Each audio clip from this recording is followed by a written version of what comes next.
إن الحمد لله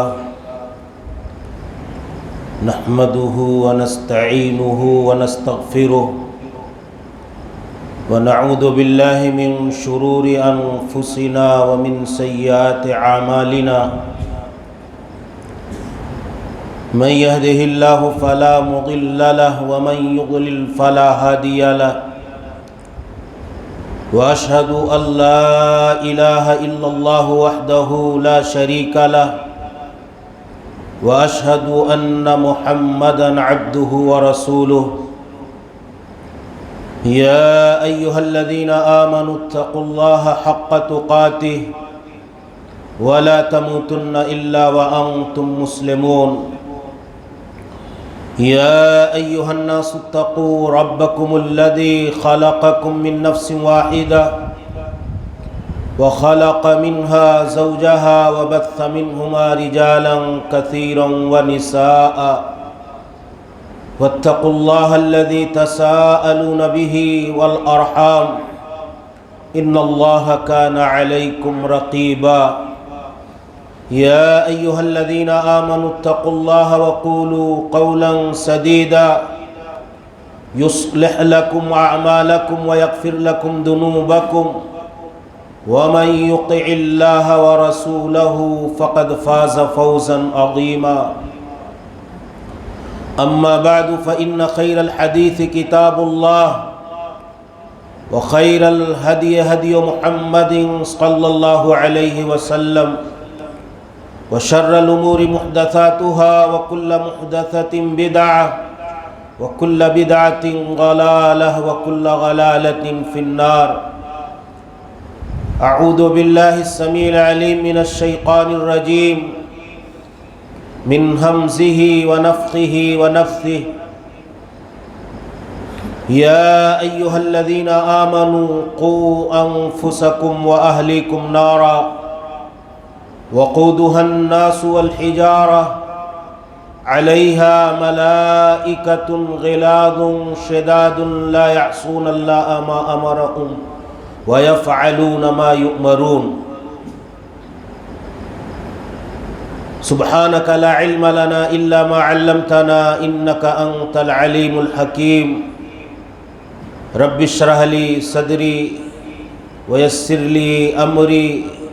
واحلل عقدة من لساني يفقهوا قولي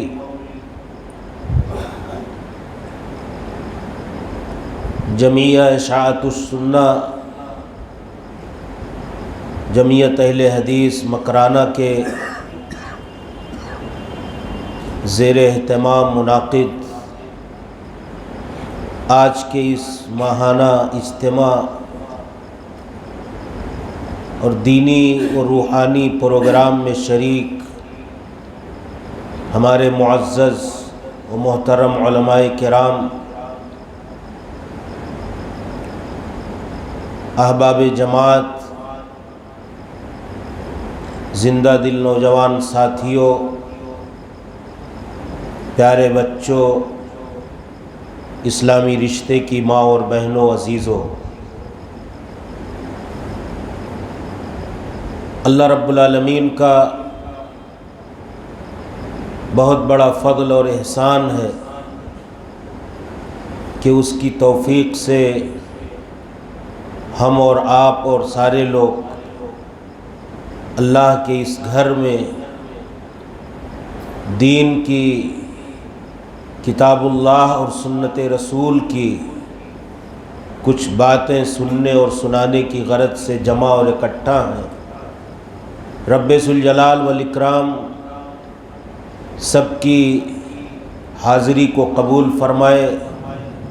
اور ہمارے وہ معززین، ہمارے وہ برادران اور نوجوان اخوان جو اشاعت السنہ کے بینر تلے آپ کی روحانی تربیت اور اعتقادی اور ایمانی اصلاح کے لیے اس طرح کے پروگرام منعقد کرتے رہتے ہیں، اللہ تعالیٰ ان کی کاوشوں اور کوششوں کو قبول فرمائے اور پوری جماعت اور پورے سماج اور پوری سوسائٹی اور پورے معاشرے اور معاشرے کے تمام احباب، خواتین، نوجوان بچوں کی اصلاح، ان کے سدھار اور ان کی تربیت کا ذریعہ اور سبب بنائے۔ میں اللہ رب العالمین کے شکر کے بعد اپنے فاضل دوست عزیز گرامی شیخ شعیب احمد صاحب مدنی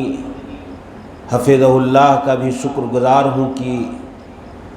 آپ کی اور آپ کے احباب کی محبتوں کے طفیل مکرانہ جو احباب جماعت کے یہاں بڑا معروف اور انتہائی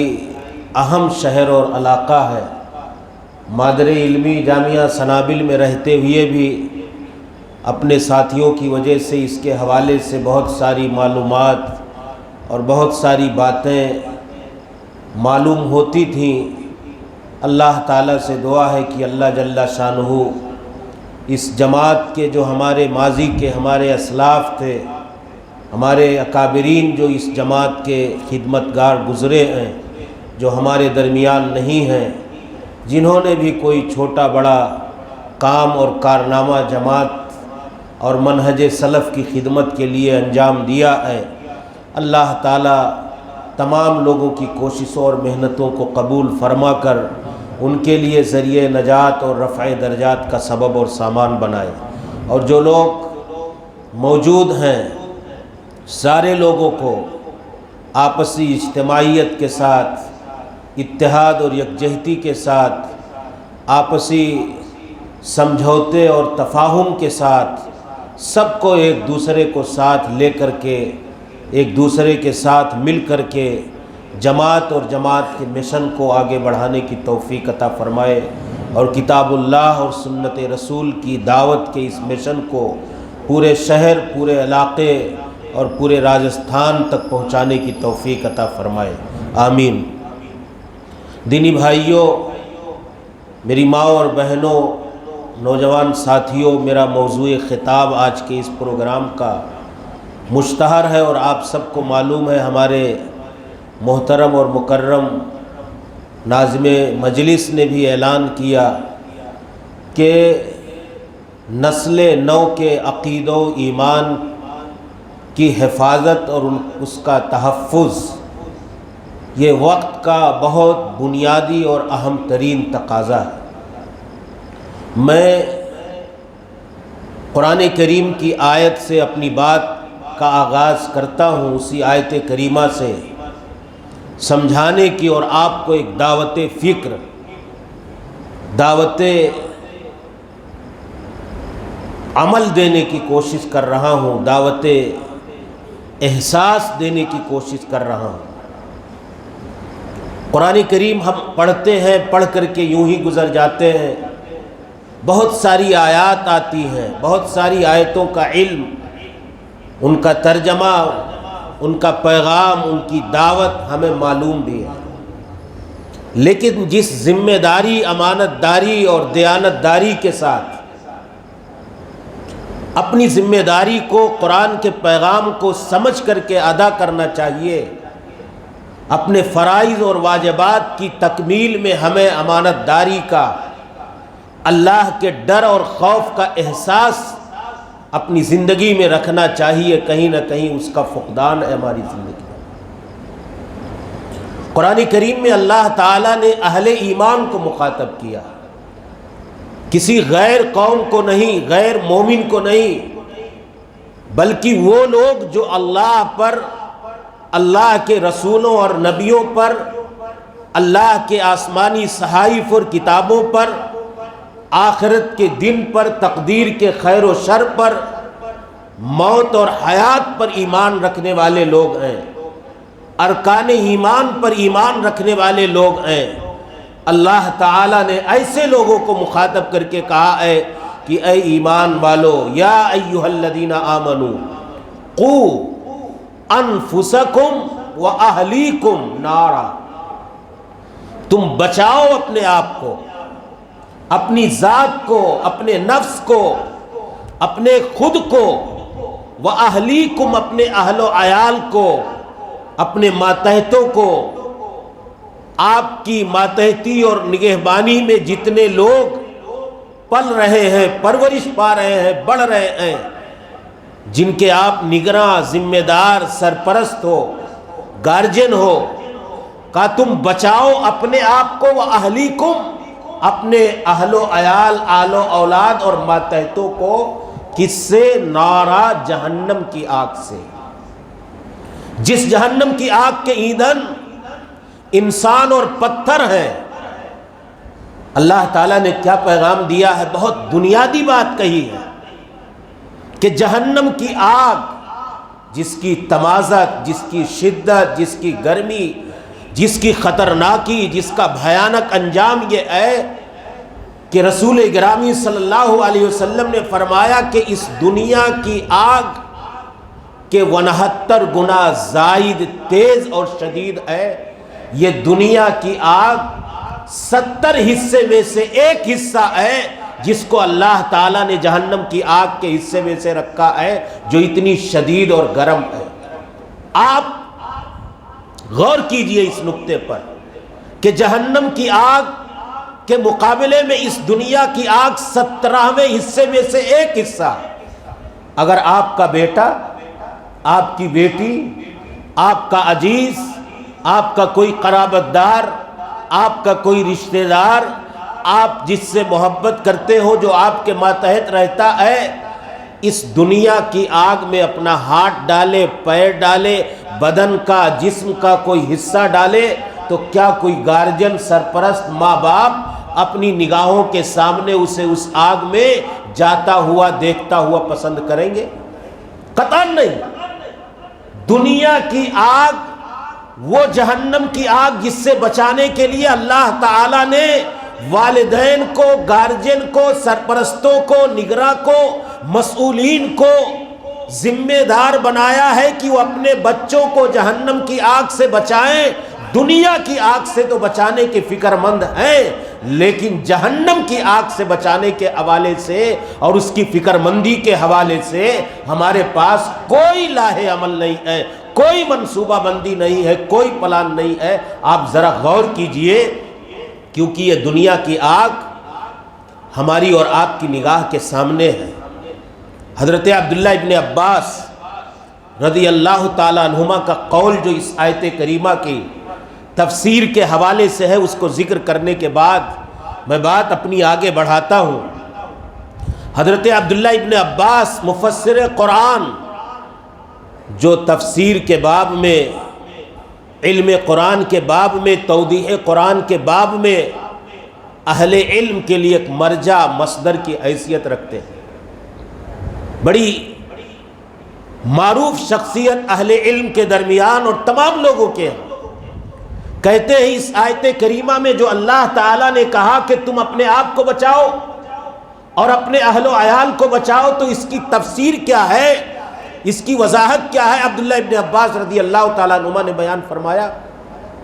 اعملوا بطاعت اللہ واتقوا معاصی اللہ ومروا اولادکم بامتثال الاوامر واجتناب النواہی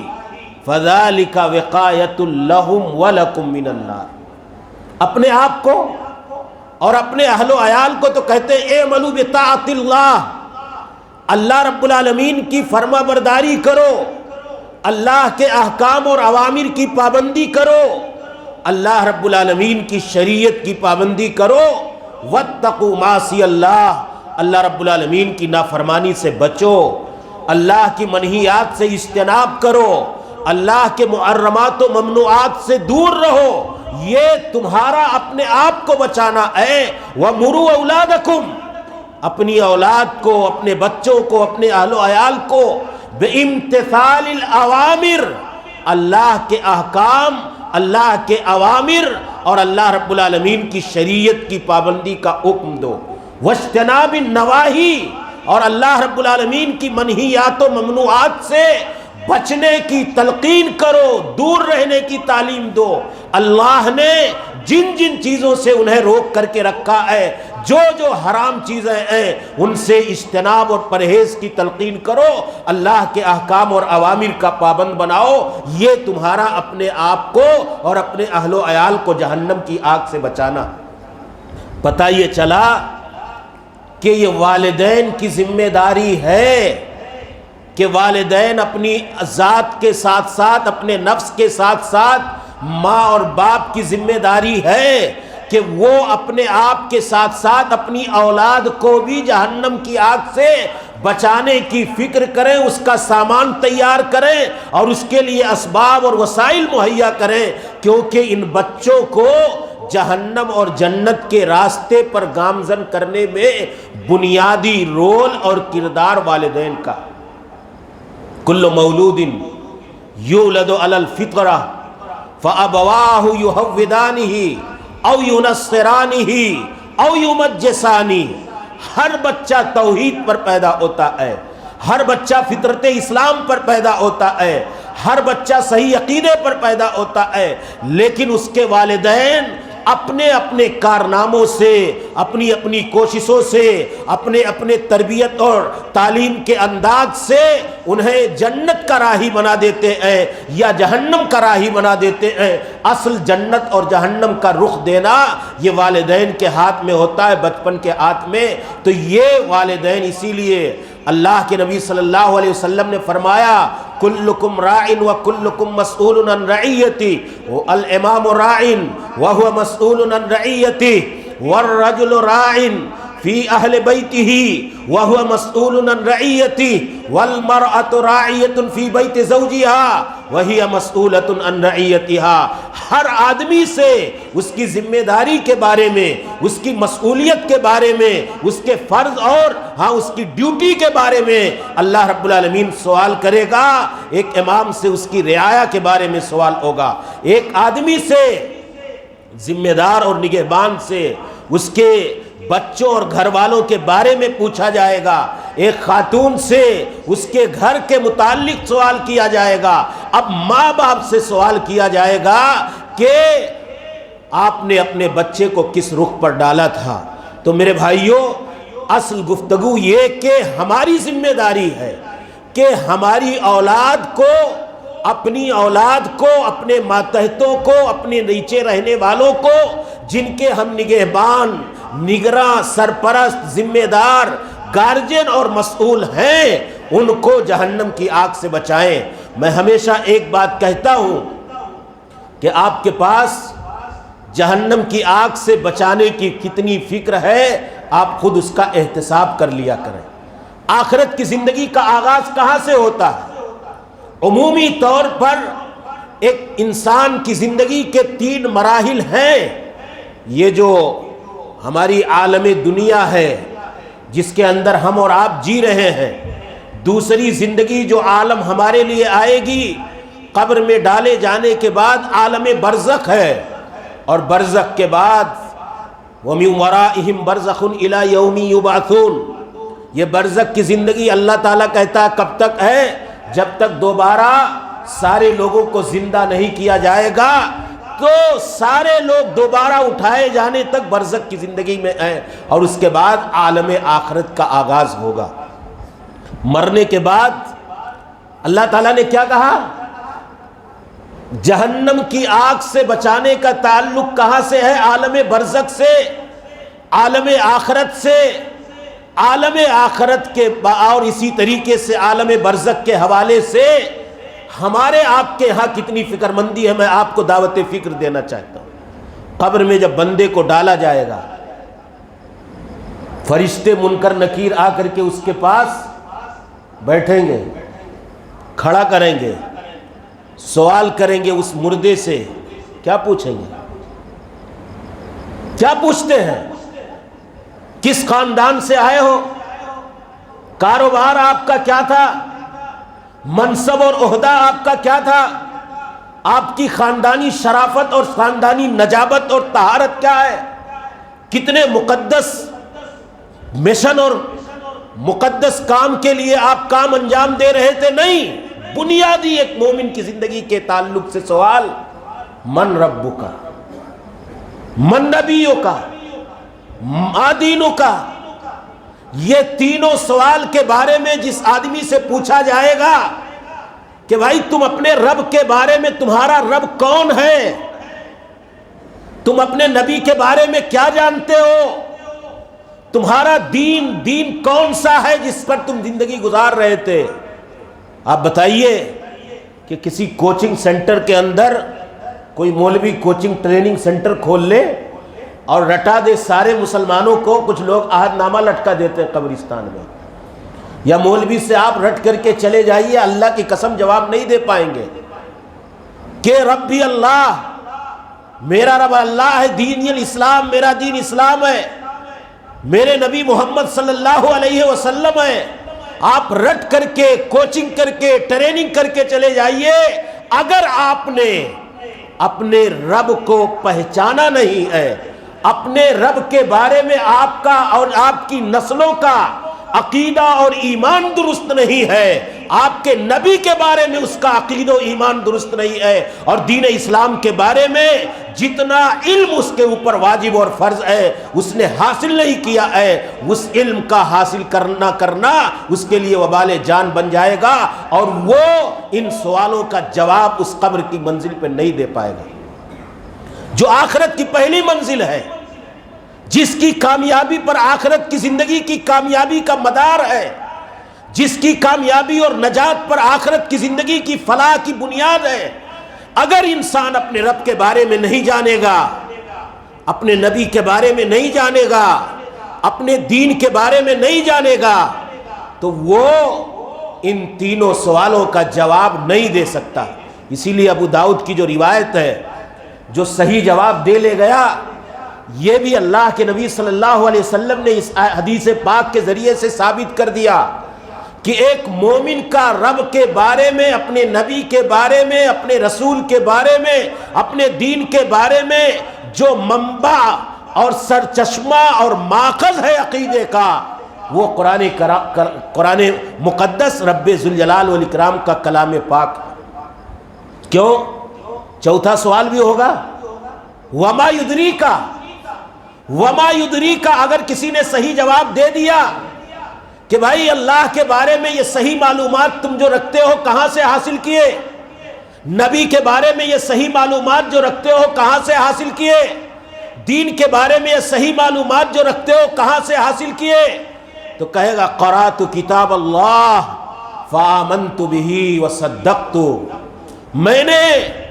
اللہ کی نازل کردہ کتاب، کتاب حیات، کتاب زندگی قرآن مقدس کو پڑھا، اس پر ایمان لایا، اس کی تصدیق کی، اور یہ اللہ کے بارے میں جو میرا عقیدہ و ایمان ہے، یہ اللہ رب العالمین کی کتاب زندگی اور کتاب شریعت اور کتاب ہدایت اللہ رب العالمین کے کلام سے۔ میرے بھائیوں، کتنے لوگ ہیں جو اپنے گھروں میں جا کر کے اللہ کے بارے میں، آج تو چیلنجز ہمارے پاس ڈبل ہیں، ایک تو ہمیں عقید و ایمان کی تربیت دینا ہے، اور اس ارتداد اور بے دینی اور الحاد اور دہریت کے اس ماحول میں ہماری اسلام دشمن طاقتیں ایک طرف، ہماری نسلوں کو اللہ کے نبی صلی اللہ علیہ وسلم کا مشن۔ میرے بھائیوں، میری بات دوسری طرف چلی جائے گی، ذکر کرنے کا موقع نہیں ہے کہ نبی کائنات صلی اللہ علیہ وسلم کتنے فکر مند تھے اپنے صحابہ کرام کے حوالے سے کہ ہمارے اصحاب کا عقید و ایمان مضبوط رہے اور یہ کسی دوسرے کے عقید و ایمان پر نہ جائے۔ مکہ مکرمہ کی 13 سالہ زندگی اللہ کے نبی صلی اللہ علیہ وسلم کی صرف اسی بات پر صرف ہوئی۔ کوئی اور اللہ کا پیغام نماز کی فرضیت کی شکل میں، حج کی فرضیت کی شکل میں، روزے کی فرضیت کی شکل میں، یہ بنیادی ارکان اسلام فرض نہیں ہوئے مکہ مکرمہ میں، اور اللہ رب العالمین نے عبادت کی کوئی شکل کی وضاحت نہیں فرمائی۔ مکہ کی 23 سالہ نبوت اور رسالت کی زندگی میں، مکہ کی 13 سالہ زندگی میں رسول اکرم صلی اللہ علیہ وسلم کا ایک مشن تھا کہ ہمارے اصحاب کرام جو شرک کے دلدل سے، بتوں کی محبت سے نکل کر کے آئے ہیں، ان کا دل پاک اور صاف ہو جائے، اور ان کے دلوں میں توحید کی محبت، عقیدے کی اہمیت اور اللہ اللہ ذوالجلال والاکرام کی وحدانیت کے حوالے سے ایک ٹھوس اور صاف ستھرا عقیدہ ان کے دلوں میں راسخ ہو جائے، یہ اللہ کے نبی صلی اللہ علیہ وسلم کی مکہ کی زندگی کا بنیادی مشن تھا میرے بھائیوں۔ تو بہرحال آدمی آج دیکھیے چیلنجز ہمارے پاس کتنے ہیں، ہماری دشمن طاقتیں، اسلام دشمن طاقتیں، دوسرے ہمارے اپنی صفوں میں الگ الگ لباس میں ہمارے عقید و ایمان کے بھیڑیے، ڈبل بھیڑیے ہیں ہماری نسلوں کے لیے، اور اگر ہم نے ان کے لیے چہار دیواری تیار نہیں کی، ان کو بچانے کا سامان تیار نہیں کیا، ان مساجد اور مدارس میں ان کے عقید و ایمان کی تربیت کا منظم اور ٹھوس اور مضبوط اور مؤثر اور مفید سسٹم نہیں بنایا، تو یہ جو بھیڑیے یلغار کرنے کے لیے چاروں طرف سے ہمارے اوپر حملہ آور ہونے کے لیے بیٹھے ہوئے ہیں، موقع پاتے ہوئے آ کر کے حملہ آور ہو کر کے ہماری نسلوں کے عقید و ایمان کو تباہ کر دیں گے۔ آج گلی گلی، کوچا کوچا، ڈگر ڈگر، بستی بستی اللہ کے بارے میں یہ کفریہ عقائد کہ اللہ رب العالمین ہر جگہ موجود ہے، وحدت الوجود کا عقیدہ، عقید حلول، وحدت الشہود، یہ سارے باطل مشرکانہ اور کفریہ عقائد مسلمانوں کے ذہن و دماغ میں ڈالے جا رہے ہیں مسلمانوں کی صفوں سے۔ رسول گرامی کے بارے میں آپ عالم الغیب ہیں، آپ نور ہیں، آپ مختار کل ہیں، آپ ساری چیزوں کا علم رکھنے والے ہیں، یہ سارے باطل عقائد، مشرکانہ عقائد ہمارے دین اسلام کا تیاں پاچا کیا جا رہا ہے، اس کی تشریح نبی کائنات صلی اللہ علیہ وسلم کی سنت کے بجائے دوسرے طریقے سے، دوسرے انداز میں، دوسرے اماموں کی پیروی کی طرف دعوت دی جا رہی۔ یہ ساری چیزیں اور یہ سارے چیلنجز ہمارے پاس ہیں میرے بھائیوں۔ ایسی صورت میں میں اسی لیے کہتا ہوں کہ آپ کو فکر اس بات کی ہے کہ میرے مرنے کے بعد میری اولاد کا کیا ہوگا، میرے مرنے کے بعد میری اولاد کا کیا ہوگا۔ یہ تو ٹھیک ہے کہ مرنے کے بعد 2 بیٹے تو 2 گھر کا انتظام ہو جائے، 2 گاڑی کا انتظام ہو جائے، اچھے گھرانے میں شادی بیاہ ہو جائے، کمانے کھانے کے لیے کوئی ذریعہ معاش بن جائے، لیکن کوئی یہ نہیں سوچتا کہ میرے مرنے کے بعد میری اولاد کا نہیں، میری اولاد کے مرنے کے بعد میری اولاد کا کیا ہوگا، میری اولاد کے مرنے کے بعد میری اولاد کا کیا ہوگا۔ قبر میں اس سے جو رب کے بارے میں پوچھا جائے گا، آپ نے اس کی تیاری کروائی، رب کی صحیح معرفت کا علم دلایا، رسول گرامی کے بارے میں صحیح اور درست عقیدے کا علم دیا۔ طلب العلم فریضہ علی کل مسلم جو اللہ نے کہا، یہی رسول گرامی نے کہا، یہی ہے کہ اللہ کے بارے میں، رسول کے بارے میں، دین اسلام کے بارے میں اتنی بنیادی معلومات اس آدمی کے پاس ہو جس سے اس کا عقید و ایمان ڈگمگائے نہ، اور یہ والدین کی ذمہ داری ہے۔ ہم نے کیا سمجھ لیا کہ مسجد میں مولوی صاحب کے پاس مغرب کے بعد آدھے گھنٹے کے لیے آیا، نماز کی دعا یاد کر لی اور قرآن کریم ناظرہ پڑھنا آ گیا، میرا بچہ مسلمان ہو گیا۔ اگر اس نے اللہ کے بارے میں اپنا عقیدہ درست نہیں کیا ہوا ہے، رسول گرامی کے بارے میں اس کو ٹھوس اس بات کا علم نہیں ہے کہ نہیں ہمارے نبی عالم الغیب نہیں ہے، علم غیب کا خاصہ یہ صرف اللہ کی ذات کریم کے ساتھ ہے، اور اللہ کے نبی بشر ہیں، مخلوق ہیں، اللہ کے نبی اور رسول اور اس کے بندے ہیں، نور نہیں ہیں، مختار کل نہیں ہیں۔ اگر یہ باطل عقیدہ اور اس کی صلاحیت اور اس کا امتیازی علم اس کے پاس نہیں ہے، تو ہماری ڈگر ڈگر، کلی کلی، کوچا کوچا چلنے والے ہمارے عقید و ایمان کے بھیڑیے ہماری نسلوں کو یہی باطل عقیدہ ان کے دلوں میں بٹھا دیں گے۔ اس لیے میرے بھائیو ضرورت اس بات کی ہے کہ یہ فکر کیجئے کہ مجھے اپنی نسل کو جہنم کی آگ سے بچانا ہے، اور جہنم کی آگ سے بچنے کے لیے اس کی توحید محفوظ ہونی چاہیے، اس کے پاس شرک کا شائبہ تک نہیں آنا چاہیے، وہ اپنے رب کے بارے میں جانے، اپنے دین کے بارے میں جانے، کیونکہ یہی دین اسلام کی اساس اور روح ہے۔ معاویہ بن حکم، ہم نے ناظرہ قرآن کو معیار اسلام بنا دیا، قرآن دیکھ کر کے پڑھنا آ جائے، ایمان اور عقیدے کا سرٹیفکیٹ دے دیا، اللہ اور رسول اور دین کے بارے میں اسے کچھ معلوم ہی نہیں۔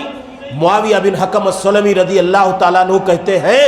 کہ میری ایک لوڈی تھی، بکریاں چرایا کرتی تھی، ایک دن مجھے خبر ہوئی کہ ایک بھیڑیا آیا، ایک بکری کو کھا کر کے چلا گیا، میں پہنچا اور غصے میں اس کو ایک تھپڑ ہم نے مار دیا، پھر مجھے بعد میں ندامت ہوئی، شرمندگی ہوئی، پشیمانی ہوئی، احساس گناہ ہوا، رسول گرامی صلی اللہ علیہ وسلم کی خدمت اقدس میں حاضر ہوئے اور کہا اللہ کے نبی مجھ سے ایک غلطی ہو گئی، مجھے اس کا بار بار شدید احساس ہو رہا کہ میں نے اپنی لوڈی کے ساتھ ناروا سلوک کیا، میں اسے آزادی کا پروانہ دینا چاہتا ہوں۔ رسول گرامی صلی اللہ علیہ وسلم نے بلایا اور بلانے کے بعد کہا کہ سوال کیا اس لوڈی سے کہ بیٹی 2 سوالوں کا جواب مجھے دو، یہ نہیں 2 سوالوں کا جواب اس سے پوچھا، کہا این اللہ، این اللہ، اللہ کہاں ہے؟ کہا اللہ فی السماء، اللہ آسمان میں۔ کہا من انا؟ رسول گرامی صلی اللہ علیہ وسلم نے پوچھا میں کون ہوں؟ کہا انت رسول اللہ، اے محمد ابن عبداللہ آپ اللہ کے رسول اور پیغامبر اور نبی ہیں۔ میرا یہ ایمان اور عقیدہ ہے، اس سے یہ نہیں پوچھا تمہارا نام کیا ہے، سمیہ ہے، زینب ہے، کلثوم ہے، تمہارے باپ کا کیا نام ہے، تمہارا خاندان کون سا ہے، تم نمازوں کی پابندی کرتی ہو یا نہیں کرتی ہو، قرآن کریم پڑھنا آتا یا نہیں آتا ہے۔ عقیدے کی بنیاد اور اساس اور روح کا سوال اللہ کے نبی صلی اللہ علیہ وسلم نے کیا اور کہا کہ فَإِنَّهَا هِيَ مُؤْمِنَةٌ، اللہ کے بارے میں اور رسول گرامی صلی اللہ علیہ وسلم کے بارے میں صحیح ایمان اور صحیح عقیدہ اور صحیح تصور اور صحیح فکر ہونے کی بنیاد پر رسول گرامی نے اپنی زبان رسالت مآب سے اسے سند ایمان عطا فرما دیا۔ کہا فَإِنَّهَا هِيَ مُؤْمِنَةٌ، اے معاویہ یہ صاحب ایمان ہے، اس کا ایمان رب کی بارگاہ میں مقبول اور معتبر ہے، فَآتِقْهَا، تم اسے آزادی کا پروانہ عطا فرما دو۔ یہ ایمان کا معیار، یہ عقیدے کا معیار ہے، یہ اسلام کی روح اور اساس ہے کہ اللہ کے بارے میں ایک بندے کا ایمان اور عقیدہ درست ہونا چاہیے۔ کتنے لوگ جا کر کے ہمارے اچھے اچھے لوگوں کو اللہ کے بارے میں صحیح عقیدے کا علم نہیں ہے، گمراہ ہو جاتے ہیں۔ ہمارا یہ ٹھوس اور واضح عقیدہ ہونا چاہیے کہ اللہ فی السماء، اللہ آسمان میں ہے، الرحمن علی العرش استوى، اللہ رب العالمین عرش پر مستوی ہے اور عرش یہ 7ویں آسمان کے اوپر۔ ہاں اپنے علم کے اعتبار سے، اپنی رویت کے اعتبار سے، اپنے دیکھنے کے اعتبار سے، اپنی سماعت کے اعتبار سے، اپنے سننے کے اعتبار سے، اپنی بصارت کے اعتبار سے اور اپنے دیکھنے کے اعتبار سے اللہ تعالیٰ کی ذات ہر چیز کو محیط کیے ہوئے ہے۔ تو یہ ایمان کی اساس ہے میرے بھائیوں۔ یہی وجہ ہے کہ انبیاء کرام، اللہ کے نیک بندے، جن کو اس بات کی فکر تھی کہ ہم جنت کے راہی تو ہیں، ہم نجات یافتگان ہیں، ہم فلاح یافتہ لوگ ہیں، ہم کامرانی اور شاہراہ نجات کے راستے پر گامزن ہیں، لیکن ہماری نسلوں کا کیا ہوگا، یہ ان کی فکر مندی، بنیادی فکر مندی تھی۔ قرآن کریم کو پڑھو، یہ فکر پیدا ہونی چاہیے، یہی واجبی ذمہ داری اور یہی سب سے بڑا خیر ہے، سب سے بڑی خیر خواہی ہے، سب سے بڑی ہمدردی ہے۔ آج ہم نے، آپ نے اپنے نسلوں کو کانوینٹوں کے حوالے کر دیا، انگلش میڈیم اسکولوں کے حوالے کر دیا، ان کے عقید و ایمان کا سودا کر دیا۔ آج ہماری مسجدیں، ہمارے مدارس، ہمارے جامعات خالی ہو گئے، دین اسلام کا علم نہیں، دین اسلام کا شعور نہیں۔ کوئی کتنا بڑا ہو جائے لیکن اگر اس کے پاس دین کا علم نہیں ہے، اللہ کے بارے میں صحیح عقیدے کا علم نہیں ہے، رسول گرامی کے بارے میں صحیح عقیدے کا علم نہیں ہے، دین اسلام کی بنیادی معلومات کا علم نہیں ہے، تو اس دنیا کا سب سے بڑا جاہل ترین آدمی ہے، سب سے بڑا جاہل ترین آدمی ہے۔ یہ اسلام کی روشنی میں، اسلام کی روشنی میں علم وہ ہے جس سے اللہ کی معرفت حاصل ہو، جس سے رسول کی معرفت حاصل ہو، جس سے دین کی معرفت حاصل ہو۔ انبیاء کرام کو دیکھیے، حضرت نوح علیہ السلام تھے، غور کیجئے، میں آپ کو انبیاء کی انہی دلائل کی روشنی میں دعوت فکر دینا چاہتا ہوں کہ ہمارے انبیاء کتنے فکر مند تھے کہ ہم اگر کامیاب ہیں تو ہماری نسلیں تباہ نہ ہو۔ انبیاء کی زندگیوں میں اس کا نمونہ اور اس کی مثالیں آپ وضاحت کے ساتھ دے سکتے ہیں۔ جب سارے لوگ نوح علیہ السلام کی نجات کی کشتی میں سوار ہونے لگے تو بیٹا گمراہ ہے، کتنے پیار سے کہتے ہیں یا بنیا، یا بنیا ارکب معنا ولا تکن مع الکافرین، آؤ تم ہلاک مت ہو، تم کافروں کے راستے پر مت جاؤ، تم گمراہ لوگوں کی شاہراہ پر مت جاؤ، تم ضلالت کے راستے پر مت بھٹکو، تم جہنم کے راستے کو مت خریدو، آؤ میری نجات کی کشتی میں سوار ہو جاؤ، یا بنیا ارکب معنا، آؤ اے میرے بیٹے میرے ساتھ سوار ہو جاؤ۔ یہ فکر مندی تھی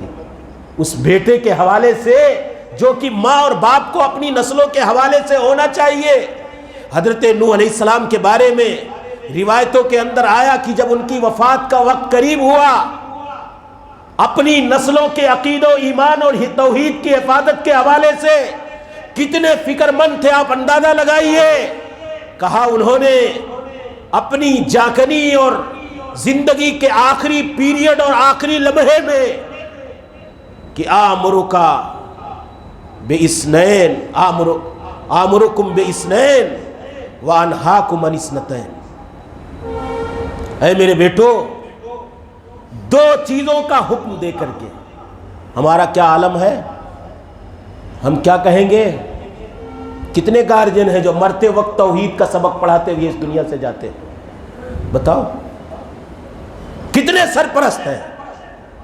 کتنی مائیں اور بہنیں ہیں، یا کتنے ہمارے نوجوان اس فکر کے ساتھ بیٹھے ہوئے ہیں کہ زندگی میں ہمیں اپنی اولاد کو آخری وصیت اللہ کی توحید کی وصیت کر کے جانا۔ کہ دو چیزوں کی وصیت کر رہا ہوں میرے بیٹے، میرے بیٹو تم سن لو،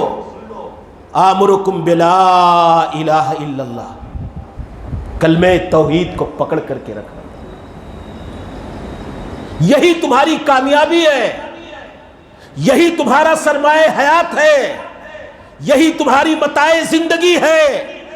یہی تمہاری فلاح اور نجات کی اساس اور بنیاد ہے۔ اے میرے بیٹو لا